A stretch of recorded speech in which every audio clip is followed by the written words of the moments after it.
Hi friends, இன்றைக்கி vegetable சூப்புக்கு வந்து beans, carrot, capsicum, அப்புறம் வந்து சூப் கீரை, காலிஃப்ளவர் எல்லாம் வெட்டி வச்சுருக்கேன். ஒரு சட்டி அடுப்பில் வச்சு 1.5 ஸ்பூன் எண்ணெய் ஊற்றி பூண்டு நிறையா ஒரு 4-5 பல் பூண்டு பொடிசாக நறுக்கி போட்டு வதக்குனதும் வெங்காயத்தை கொட்டி நல்லா வதங்கிடணும். வதங்கி வெங்காயம் கண்ணாடி பதம் வந்த பிறகு காய்கறி எல்லாத்தையும் கொட்டிடணும்.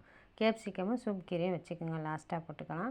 போட்டு உப்பு போட்டு நல்லா கிண்டி விட்டு 10 நிமிஷம் மூடி வச்சுருங்க. மூடின பிறகு அப்புறமா 10 நிமிஷம் நின்று எடுத்திங்கன்னா நல்லா வெந்திருக்கும்.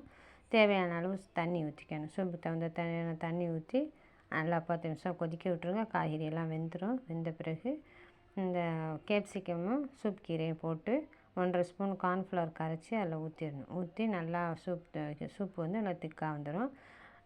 பிளாக் பெப்பர் எடுத்து அதை நல்லா தூள் பண்ணி அதையும் போட்டு மேலே தூவி விட்டு சிம்மில் வச்சிங்கன்னா சுவையான சூப் ரெடி. சாப்பிட்டு பார்த்துட்டு லைக் பண்ணுங்கள், ஷேர் பண்ணுங்கள்.